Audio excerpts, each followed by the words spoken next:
Hi everyone and welcome to Blackwood Engage Layout and another update on progress on the rebuild. I have restarted working on the scenery on the other side of the road bridge that's beside the station. So without further ado, let's go and have a look and see what I've been getting up to. So I have started working on the other side of the concrete road bridge that you see in the foreground of the picture.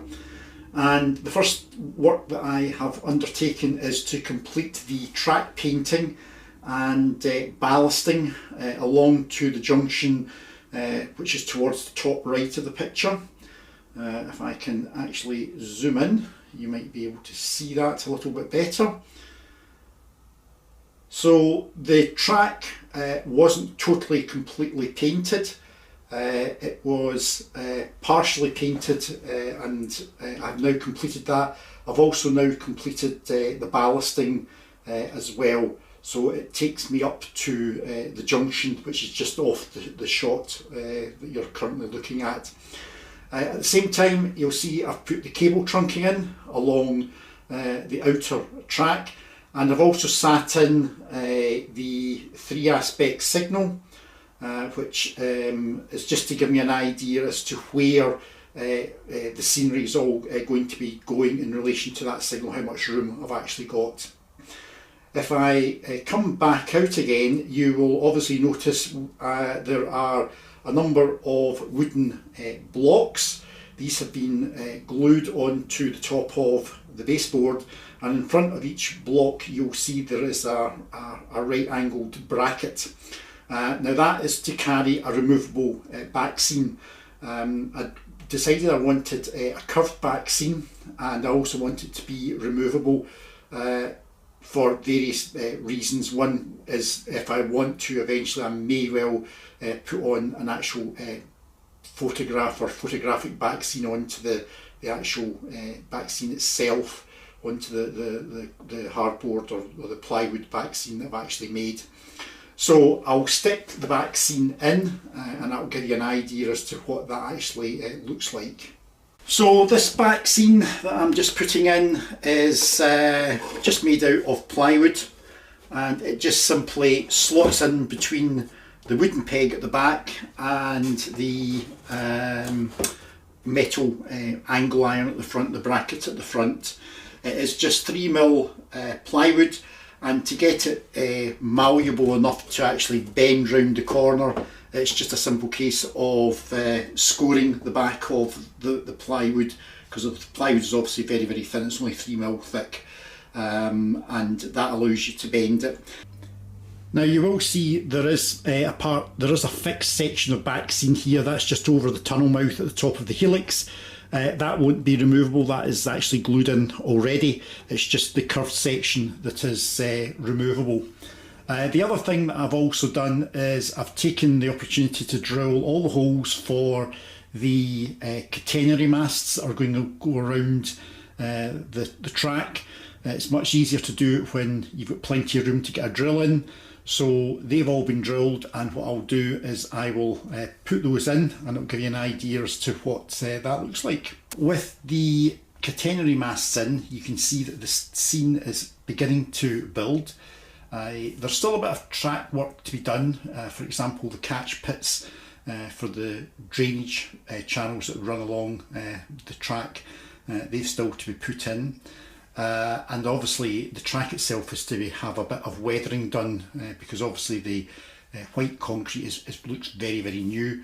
So I will dull that down with some dry brushing of probably some rail match. So there's a little bit of track work done, but the majority of it's there.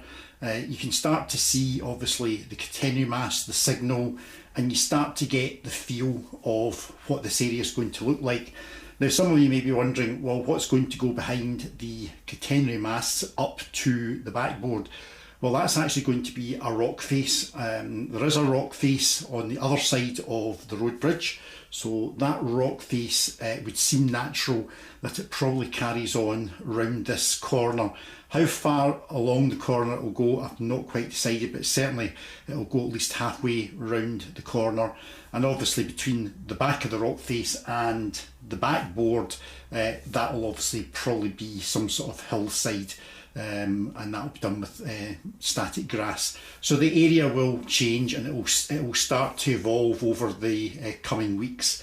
So hopefully the next time you see this area here, it will look vastly different. Obviously you will not see those metal brackets because they'll be hidden underneath the scenery, and whether I put an actual photographic back scene onto the plywood remains to be seen. If I can get one, I certainly will, but if not, I'll simply leave it painted blue, given the fact that by the time the rock face has gone in and the ground cover has gone in, there might not actually be all that much of that blue back scene left to be actually viewed. So that's what I've been doing over the past probably 4 to 5 weeks. It's slow work. Some people might find it tedious. I find it quite relaxing doing the ballasting and the painting, and bit by bit the scene starts to build.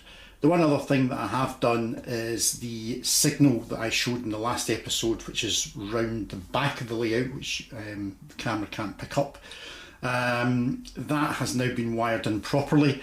The last time it was just hardwired to show a green aspect. That signal is now working, and the trains will actually trip the signal as they go past. So what I think I'll do now is we will move over on to the running session.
So as the Class 86 comes thundering to view, that brings the update for this time to a close, and obviously the running session.